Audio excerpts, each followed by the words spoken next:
Hello, everyone. Hello. Hi. Hello, Hello, everyone. Hello. Oh my gosh. Well, welcome everybody. We are so excited to have you today for our OCR virtual happy hour tasting, or happy hour. Oh my gosh, mid-afternoon happy hour tasting.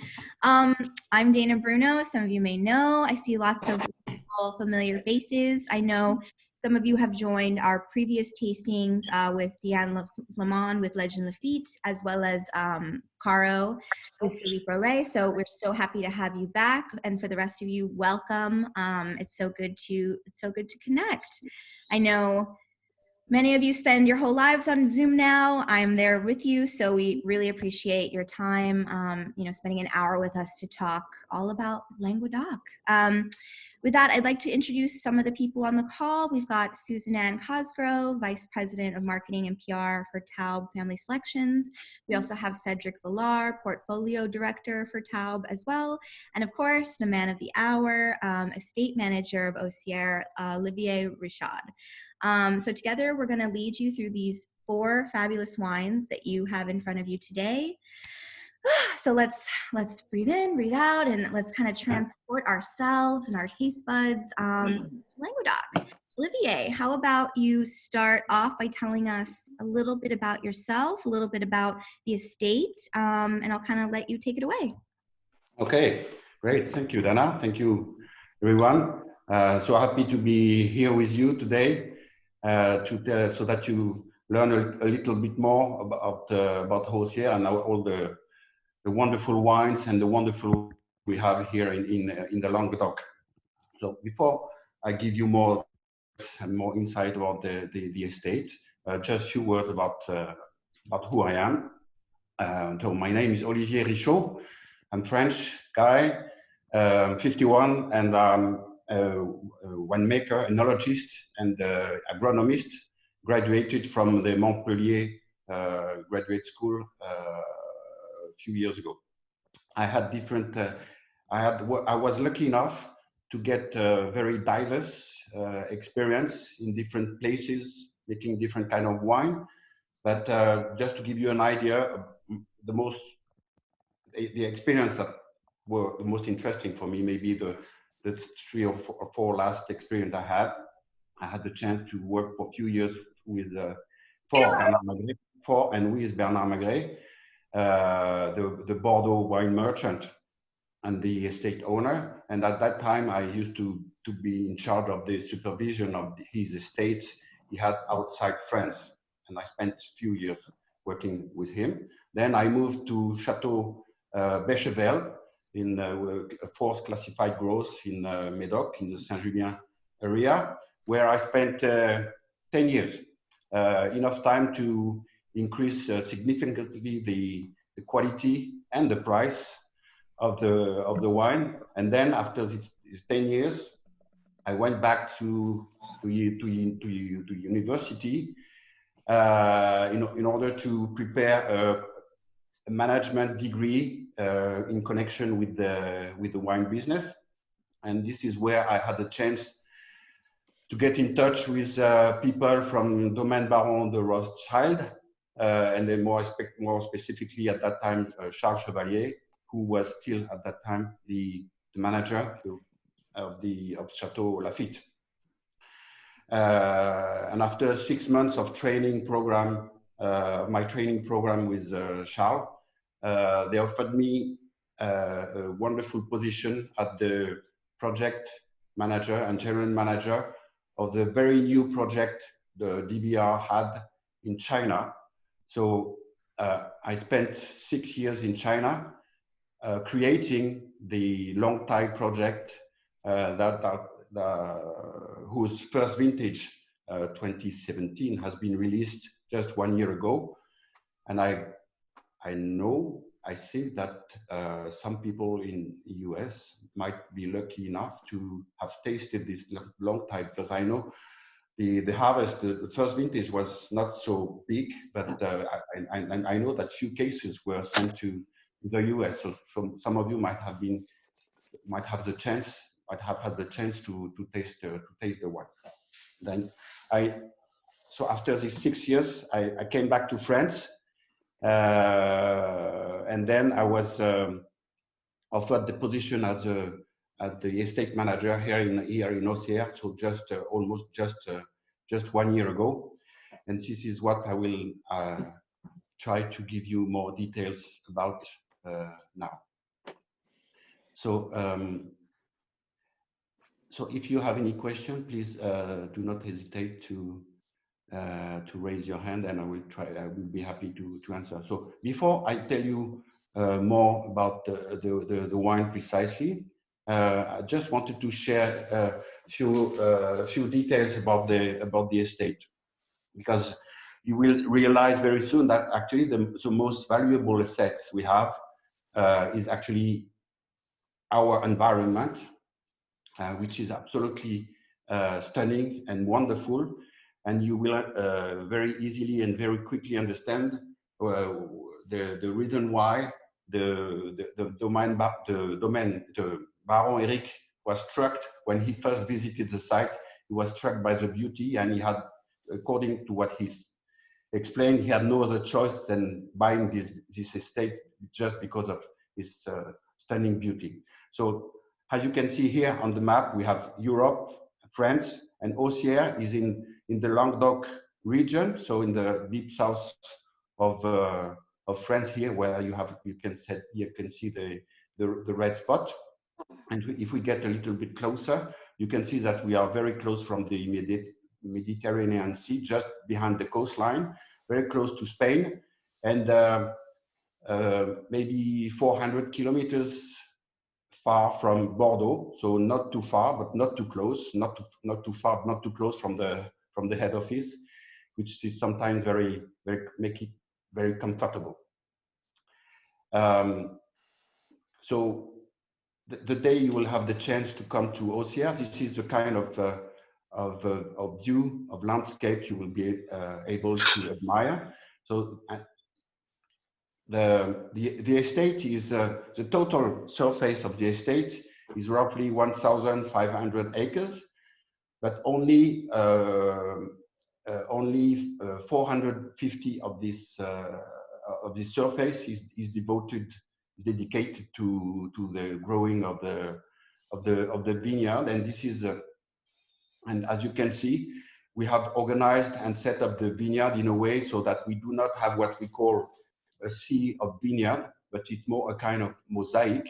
And according to this picture, you might see, or you might understand, that we pay a lot of attention to the beauty of the site, but also to the kind of techniques we are implementing.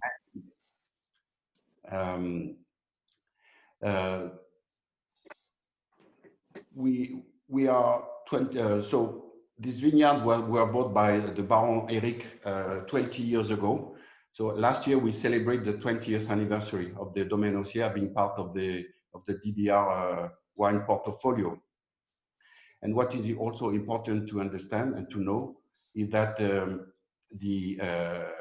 we are following the principle and the rules of organic farming for now 2 years, which means that our wine, all the wines we make from our estate, will be organic certified for the vintage 2022. What you can see here on the picture is actually the facilities, our buildings. This is where we work, and based on this picture, I guess you can understand that, or feel that actually the site used to be a real village where maybe 70 or 80 years ago, roughly 100 to 200 people were living, with all facilities and merchants and shops on the site, with bakeries, school. We had a small church. They had a small church at that time. We had a blacksmith as well, because they were using horses. And this building here that I am pointing now is what we call the guest house. And this is where I am now, where I am talking now. And this is another view on the other side of the of the of the building and of the guest house. So this is, you know, I was talking about mosaic, and this is a map of the different grape we have. Two things are important to remember. The first thing is that we have two appellation. We make one from two kind of appellation. First appellation is Corbière. Corbière is part of the larger Languedoc appellation, but with a higher standard quality standard. And the second appellation, and roughly 70% of our vineyard are within the Corbière appellation. The remaining 30% belongs to the IGP. This is Vin de Pays, protected geographic indication, which is the larger volume quality level. The other thing that is important to bear in mind, is that we have we are growing 12 different grapes, which will be very important in the way we will reveal the identity and the different aromatic profile and the complexity of our different wine. Not all the grapes are used for both appellation, because some, as you know, some grapes are not authorized depending on the appellation. But altogether, we are growing these 12 different grapes, and we have 12 red, but 11 red and 1 white, which is Chardonnay, from which we make the wine we will taste just in a few minutes. So here, picture of the different wines we will taste. So these are the two IGP Vin de Pays wine that we will taste. You have Auxerre Chardonnay, Auxerre 2019, Auxerre Red Selection 2018 for the Vin de Pays, and the two Corbière wine, Blason d'Auxerre, the second wine of the Corbière appellation, and our top wine, the Chateau d'Auxerre.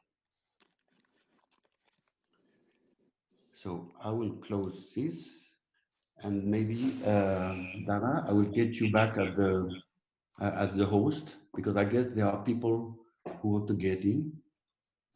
Great. That was wonderful. Should we jump into our first wine, do you think? Yes.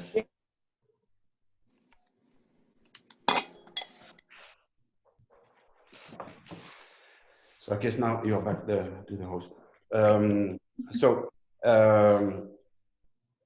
Yeah, so what is important to understand that, so I was explaining that we are making two appellations, but so what is interesting today, that you will have the opportunity to taste different wine from different appellation, but also from different, of course, different colors, but from different vintage. So you will have a very comprehensive approach to the different style and to the different to the kind of range or to the kind of wine we can make, and to what we are able to provide as a kind of talking about quality.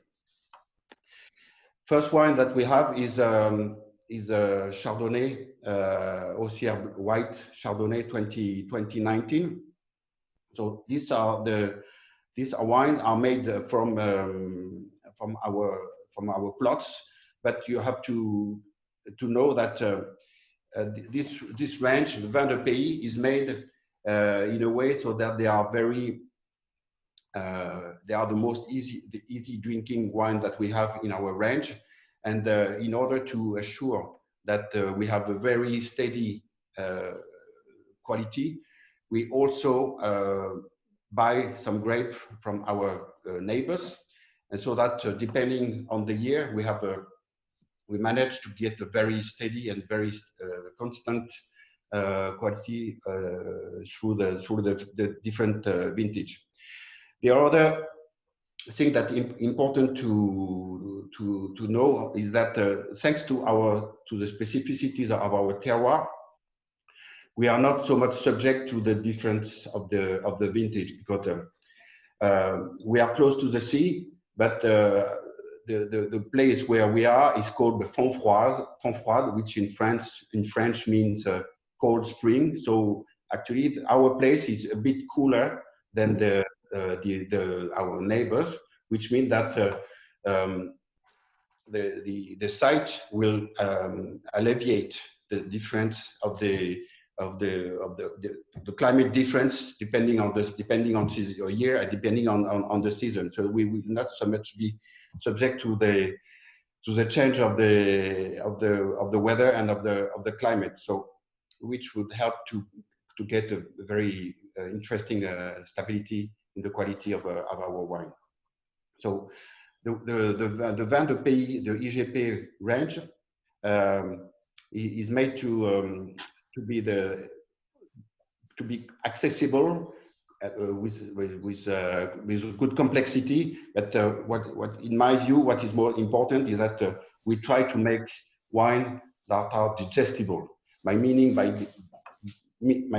by saying that this digestible is that they must be complex enough, but not too complex so that people get bored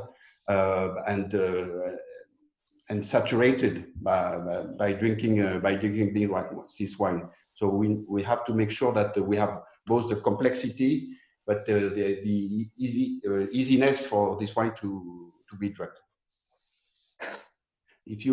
So I guess you all have this wine. So this wine is very fruity. You can smell different range of flavors, such as flowers, like white flowers, but also very raw fruits, such as peaches, pears.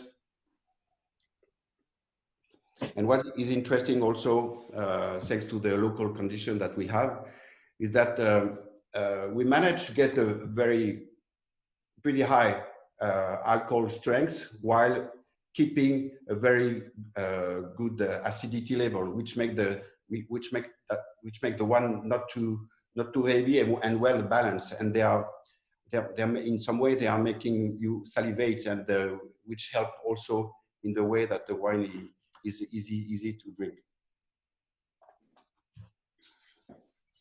There is no oak, Olivier, in that Chardonnay, right? But it's aged on the lees. So on the 2019, we have no oak, but we are making quite different experiments. And part what we have tried for the last vintage, the vintage we will find very soon. We try to use an alternative, what we call alternative wood, and by alternative wood I mean what we call stave. So the wine is not aged in barrels, but we put some staves in tanks and ferment and age the wine partly with this stave.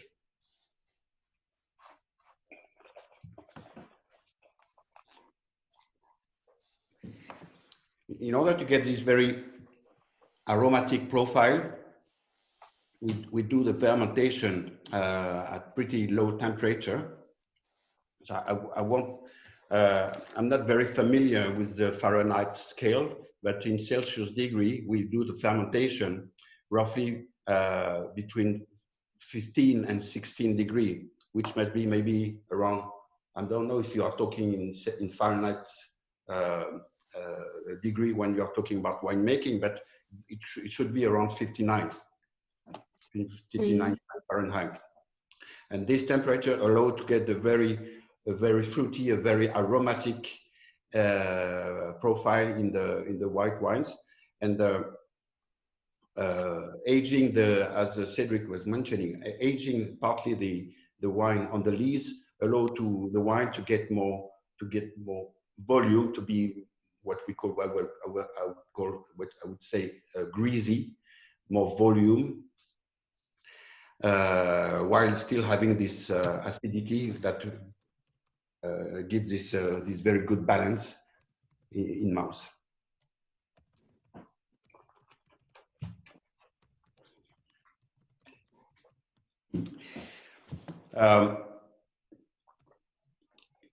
When it comes to when talking about how to serve the wine, I would say that you have to make sure that the wine at the right service temperature. And my view, this is not an absolute position, but my view would be that you get the wine out of you are chilling the wine so that you can serve it at the temperature between 8 to 10 degrees, which must be something like 46 to 50 Fahrenheit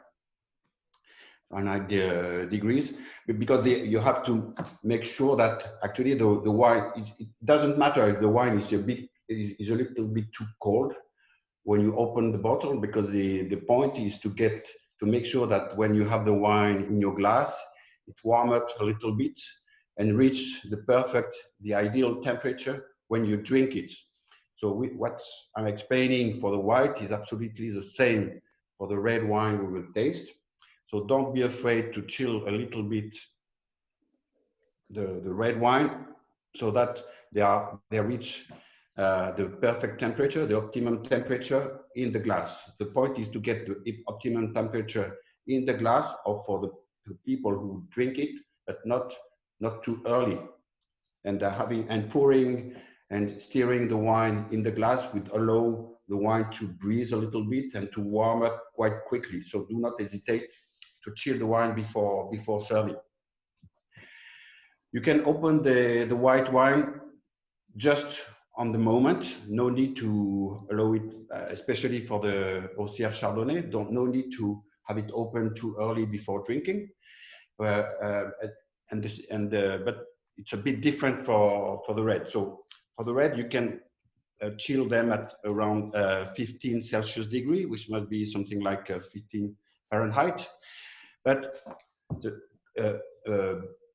because of the structure of the wine, which have more tannins, the wine needs to breathe a little bit more. So do not hesitate for the OCR Red to open it, maybe I would say at least 30 minutes before drinking it. It will allow it to breathe and to warm up a little bit, and would be at the optimum temperature when you serve it and when you drink it. We're getting really, really good comments on the Chardonnay. I know you can't see Olivier, but great comments on the style of the wine. I know every time we've tasted that wine here in the US, it's getting really, really good feedback from people, especially I think at the price. I think that's a great Chardonnay. Maybe we should get into the red blend, and as you're getting into the next wine, Olivier, I'd love to hear from you as well in terms of the investment from Domaine Baron Rothschild Lafitte, when they bought the estate about 20 years ago. Yeah. I understand they planted a vineyard, there's a new winery and all of that. So I'd love to hear on that as well. Yeah, that's a very good question, because when the Baron Eric bought the vineyards 20 years ago, actually, the vineyard was in very poor condition. It had been abandoned for a long time, and there were very tiny surface still planted, and the remaining surface was completely in very poor condition. So actually, from the moment they bought the vineyard, they implemented a complete restructuration of the vineyard. So, and all the vine that we have now, all different plots that you saw on the picture, actually were planted at the very beginning. So we are now at the stage where all the vines are roughly 20 years old, which is the perfect, which is the moment in the life of the vines where we can reach a very good balance in terms of physiology and maturity level. So at that stage of their life, the vines are in balance with their environment, with the ground, with the air, with what we call the terroir. And this is now that they are giving the best of their quality, because you know, when with young vines, they are just like kids. They have too much energy. They are too much vigor. They don't know how to get control of themselves. So now they are more tempered, and this is why this is now that we get the most of the quality of the vine. And this is now that we are starting to consider the next phase of the restructuration. And having 20 years old vines allow also, you know, I was talking about the specificities of the environment and the cooler area that we have that allow to alleviate or to buffer the variation of the weather. And this is having all the vines is also a very important factor, a very important parameter in that stability of the production and in the higher quality that we can get from the vineyard. Very good. Let's taste the red. The OCR red. So the red is the OCR red, the blend selection blend. So I guess you realize that this wine is made from a large selection of different grape. Because I explained that we had 11 different red grape, and I would say that almost 11 of these grape were used to make this blend. But what will be very interesting to see and to assess is that what you have here in some of these grapes that you have here in this blend were not used for the Corbière. To be more precise, grapes as Cabernet Sauvignon, Cabernet Franc, Merlot, Petit Verdot were used to make Grenache Carignan were used to make this IGP blend, but you will only find the Carignan, Syrah, Grenache, and Mourvèdre in the Corbière. So because of this difference of composition, you will see a complete different profile of the wine. And this OCR red blend, I would say, is a kind of hybrid, a mix between the Atlantic and the Mediterranean profile of the wine, due to the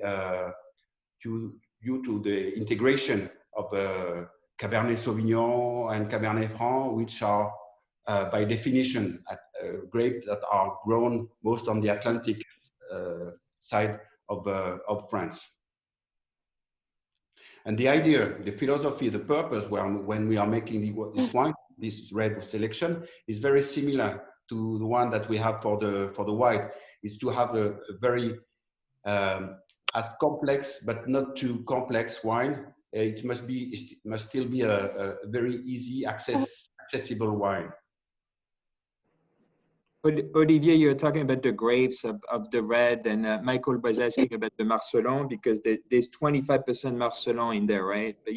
But in the map that you showed earlier, it doesn't show that you're actually growing Marcelon on the estate. So yeah, so you couldn't find you couldn't see Marcelon, because actually we do have, but maybe the map I used was maybe a bit too old, because we had Marcelon planted 2 years ago, but for this vintage, this is true, we didn't have Marcelon in our vineyard, but this Marcelon was coming from the grape we bought from the neighbors. Okay. And I don't know if you, and we find it very interesting to plant Marcelon, because I guess you're aware of what Marcelon is. Marcelon is a combination between genetic combination, natural crossing between Cabernet Sauvignon and Grenache, and you have both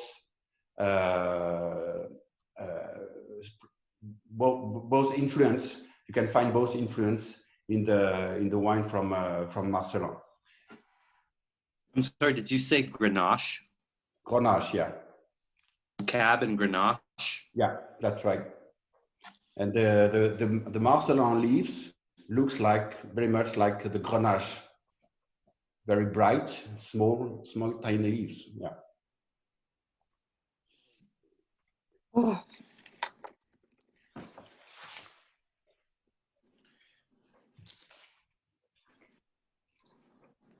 So thanks to this composition, with both Mediterranean and Bordeaux style grape, you have this combination of this influence with the more fruity, and flowers taste from the subtlety from the Carignan, Grenache, Syrah, and all the, I would say, the kind of the backbone and the structure, the more austere side of the wine coming from the Cabernet Sauvignon and Cabernet Franc and Merlot. So this is a good combination of both of these two influence that we have, and in some ways this is an expression of the Rothschild culture, because even though the Cabernet Sauvignon are grown in a Languedoc, they are not originally from this region. But you know, when the Baron bought the estate, you know, he couldn't hide that he was from Bordeaux. So he was very keen on and very eager to plant a grape that he was very familiar with. So this is why we expect in the wine you can also find an explanation about the history and the culture of the company. You know, it's very interesting what you're saying, Olivier, because I remember the red that we've had like a couple of vintages before. It was only Grenache, Syrah, and Mourvèdre. And basically, I think you guys started then to add a couple of more like the Atlantic varietals, right? And that changed the style of the wine. Yeah, that's exactly. But you know, we are, in some ways, we are lucky enough to be more flexible than our cousins from Bordeaux, in the sense that we have more grapes available, and our culture locally is more, I would say, is more open to a different, or to an evolution of the different blend, and we are even able to make some, say, to more tailored blend. And by saying this, I mean that, for example, we had a collaboration with a German customer, and their purchaser came to Auxerre, and we make a specific blend for her with the same quality level, but she had a very specific idea in mind. She wanted to work with Auxerre, but in something more specific, more customized. And you know, thanks to our very large range of grape and origin, we were able to make her a very nice proposal for her blend. That's very good. That's very good to know. One thing I forgot is that, because okay, these wine are good, hopefully good, easy to drink, nice, but you know, you very seldom drink them alone, and sometimes you eat and you have some food with it. And I would be happy to share with you a few things that I learned from a cooperation we had with the local chef here in Narbonne. Because you know, I guess you know, just like you in the US, we were confined for a few months, from March to June, and at the end of June, we were in some kind of under pressure, and we were so happy to be freed and to be back to freedom. And so I organized a few what I call the post-COVID dinner. And I organized post-COVID dinners, and I asked the local chef to prepare special food for these dinners. And you know, this chef knows very well Auxerre, so he prepared many different dishes, and there are a few of them that I would like to share, that because they were matching, they were pairing very well with the different wine. So I will go back with a few dishes that could match very well with the white, and then I will go back to for the red. But you know, we have with the white, we had for example, as a starter, we had some smoked eggplant caviar. We also had some burrata with basil and salt preserved olive. The marinated mackerel fillet was wonderful with the Chardonnay, just like the roasted red pepper with anchovy. So just to give you an idea, and another good pairing that could go with the Auxerre red selection was black ham toast with pressed tomato, and a very surprising, interesting beetroot gazpacho. This was for the starter. And for the main dish, we tried a very good farm poultry with mild spices and the wonderful tandoori chicken. So these were a few examples of the different dishes you could use. And maybe I don't know if maybe you are eating at the same time we are tasting. So if you have other idea, I would be happy to share with you. That sounds really amazing. Now we're hungry, Olivier. Yeah. The next step would be you inviting us in the south of France and eating that wonderful food from the local chef. Yeah, you are more than welcome. You know, we have a huge place, so we would be happy to have you all here very, very soon. Post-COVID press trip, please. So if you're okay with that, we can move to the third wine, which Sure. is the first wine, which is Blason d'Auxerre 2018. So just talking about the vintage, 2018 in few words were actually I would say the perfect vintage here in Corbière, because everything went smoothly, and you will see it very easily thanks to the very good harmony, good balance of the wine, and the very expressive, very powerful, and very well balanced, which was in a way was a kind of relief, because the 2019, which was the vintage of the Chardonnay, was a more difficult. You know, we had a very big heat wave, so it was more complex. But 2018 was more easygoing vintage for us. So this wine from Corbière is made roughly from 4 grapes. This is what you have to keep in mind.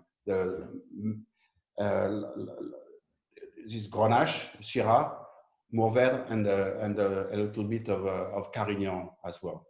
So this is typically these 4 grapes that you have that make the identity of the Languedoc wine, and more specifically of the Corbière wine, because you have to know that the regulation of the Corbière appellation requires that all Corbière wines actually are blend wines. You cannot have a single grape wine from Corbière. You have at least 2 of the major grape to make the blend of the Corbière wine, and this combination of these 4 grapes is a perfect combination, because thanks to the Syrah, you will get the very nice attack, very in some way spicy, very sharp, made of pepper, maybe, and violet, the flower. Thanks to the Grenache, you will get something more subtle, more delicate in terms of fruits, jam. And the Mourvèdre will bring the length and the volume of the wine. So with all these 3 or 4 grapes, you get the very perfect combination and the very good balance.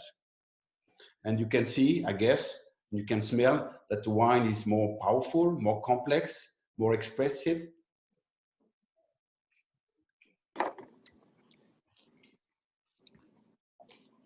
And you get the pure nose of the Languedoc, of the southern France wine, made with this grape, with what we call garrigue flavors, with like thyme, sage, and different kind of herbs, but also very dry fruits, black fruits.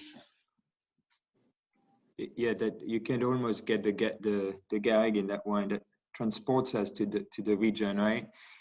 Michael is asking if Blason is the second wine of the Chateau de Sierre, Olivier. Yeah, that's right. Okay.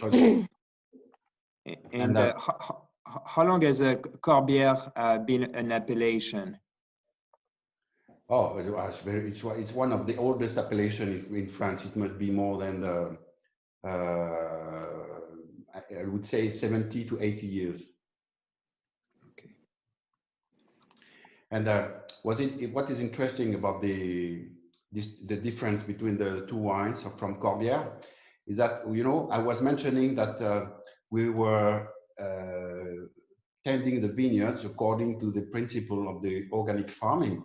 But to be more to get a little bit deeper, actually, we not only following the organic farming principle, but we do what we call a kind of precision viticulture, which means that actually we, depending on the quality of the different plots we have, because we know we have data, we have very long records and statistics about the different plots.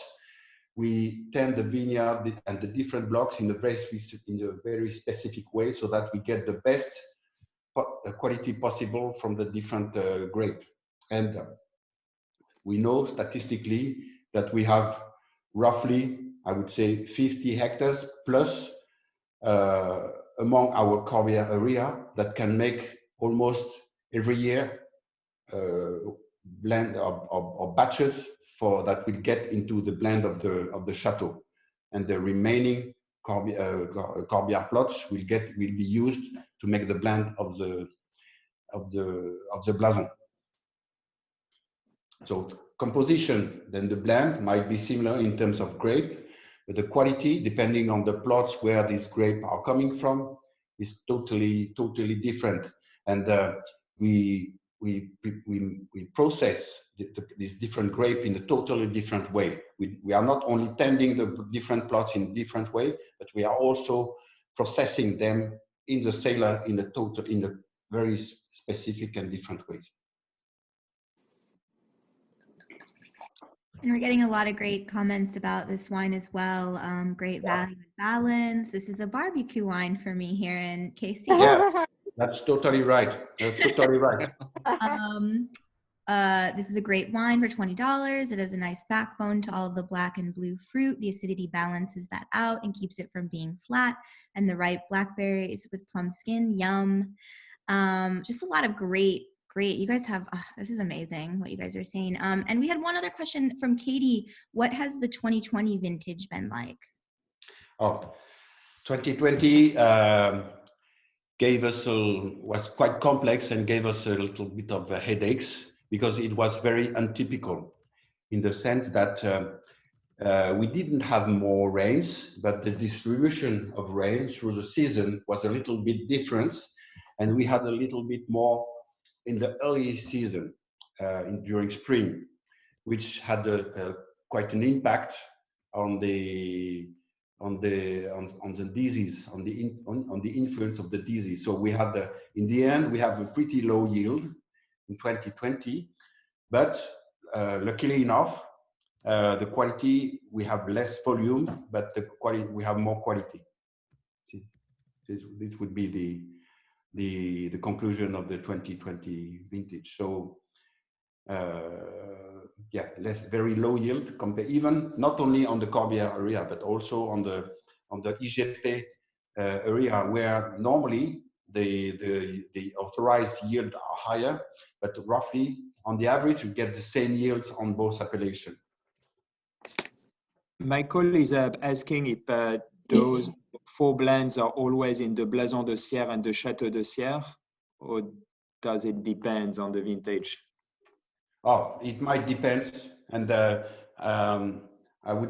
don't have it now, but I would be happy to share with you because, and this is a very interesting sheets that I use when I arrived here, just to get a bit deeper on in my knowledge of the vineyard, you know, where we have a very interesting sheet that mentioned for in vintage and each wine, which block or which plots were used or blend into the different into the different wines. And sometimes we have less Mourvèdre or less Grenache, depending on the vintage. So the percentage of different grapes might vary depending on the wine and depending on the vintage.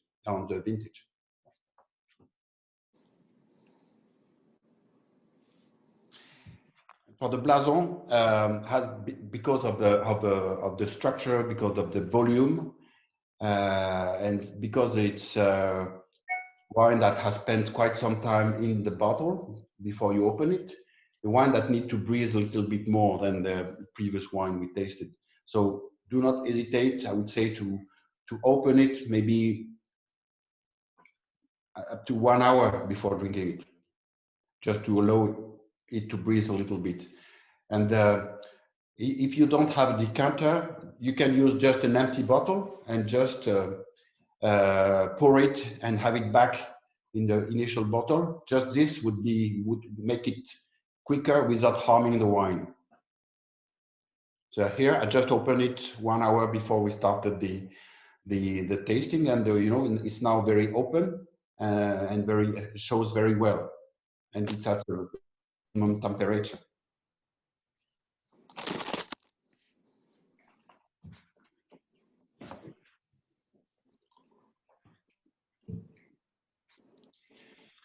And maybe we can go on the last one, the Chateau.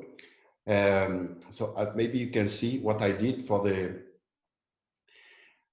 Chateau. I opened it even a little bit earlier, maybe 2 or 3 hours before, and I had it in a decanter and to get it open even more and have it breathe even better. So don't be afraid to open it, quite early. Thanks to the structure and the tannin structure and the composition of the wine, it can only improve with time.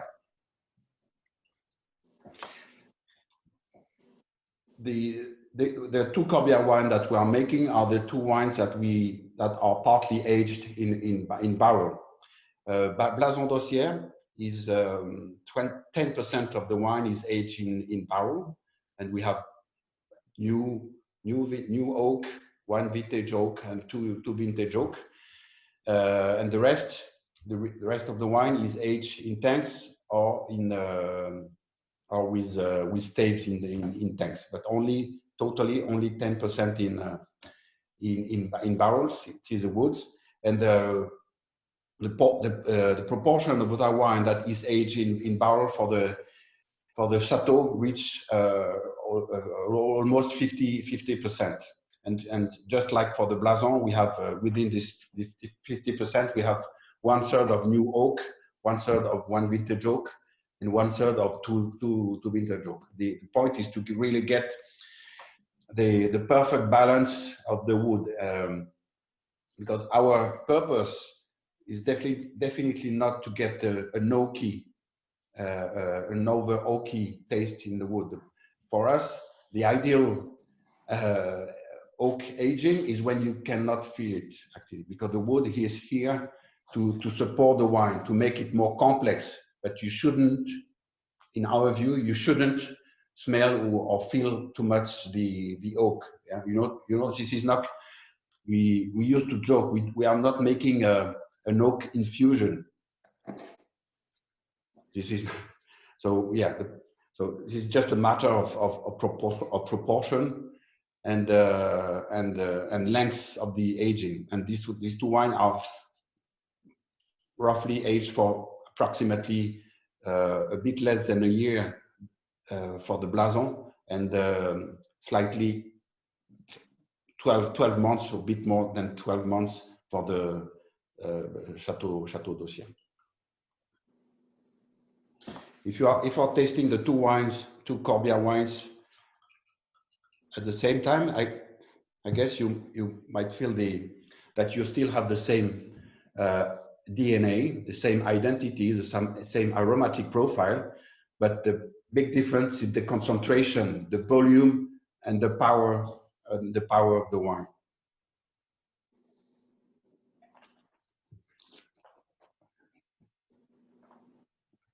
We had a question here from Michael. What is the average production of Blason and the Chateau?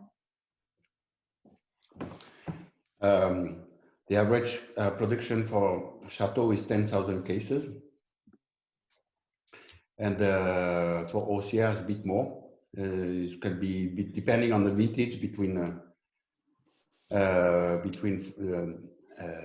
40 and 70,000 cases. How long do you think Chateau d'Ossière can age, Olivier? I would say that you will still need to, because 2017 is a very good vintage. But you know, I was mentioning that the 2018 vintage, weather-wise, was absolutely perfect. So we just had the 2018 vintage bottled a few weeks ago. But to get the wine and to drink the wine at the best moment, I would say, of course, this wine can be drunk quite quickly, but the optimum would be after 3 to 5 years for the Chateau. They would reach their best, and they're a little bit earlier for the Blason. Blason can be drunk almost the year after it has been produced, because we process it in that way so that it's drinkable, approachable almost 1 year after. Chateau d'Ossière is a bit different.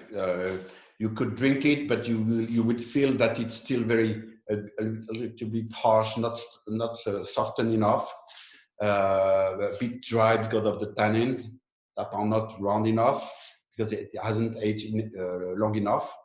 But yeah, to really get the most of the Chateau, you need to wait, yeah, I would say 3 to 5 years.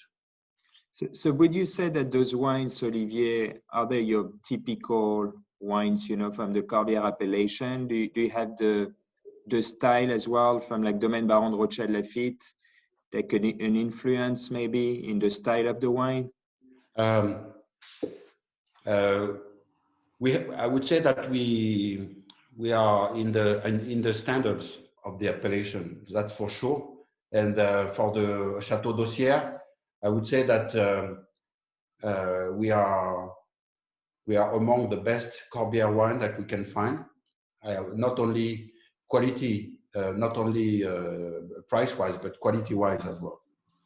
And this was testified. We were selected by a very famous wine guide in France, Guy d'Achette, and we were given un coup de, I don't know how to say this in English, a special note or special ranking for the Chateau d'Ossière 2018. So so this was about the link and the connection with the Corbière appellation and Corbière standard quality of standard. So quality standard.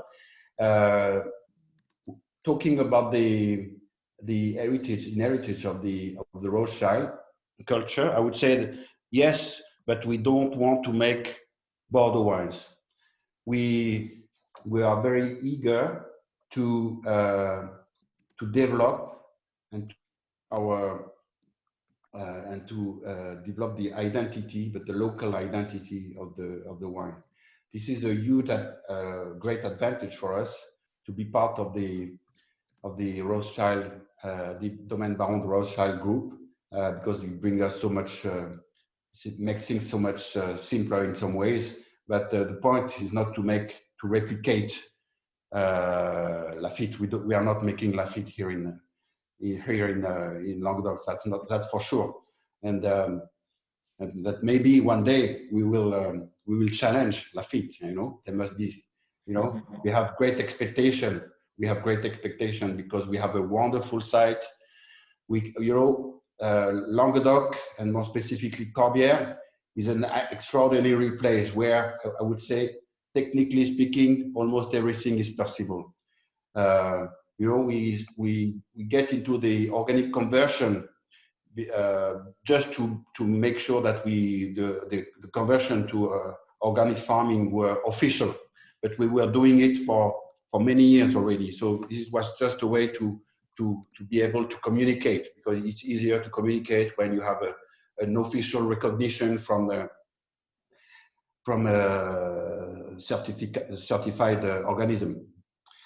We're getting a lot of like great feedback in terms of like the quality of the wines, and especially for the price point. You know, we're seeing a lot of comments like those are like really affordable wines as well. We have a question. So, like one of the guests is writing for a publication. Like she was asking, what wine would you recommend for wedding? Wedding, I would recommend. I would recommend the red, depending on the season. Where do you get married? When do you get married? But if you get married during summer, I would go for the white for sure. I guess you don't have it, but I'm not sure I should be also right to mention it, but we have a wonderful rosé wine as well, which is absolutely wonderful. But for sure, and then with the main dish, and I would of course recommend the Chateau d'Ossière. For the very special occasion, yeah, it would be for sure the Chateau d'Ossière. And just make sure to order a wine that is ready for drinking. So maybe depending on when you are getting married, maybe to 2016, 2017, or if you're patient enough, 2018, which is absolutely wonderful. Okay. And Olivier, Katie had written down the question from Katie earlier, actually, like what's the next phase of restoration? Like, are you going to plant more vines, or do you have any projects in mind for Domaine d'Ossière in the future? Yeah, we have quite many. Technique-wise, we will get even deeper in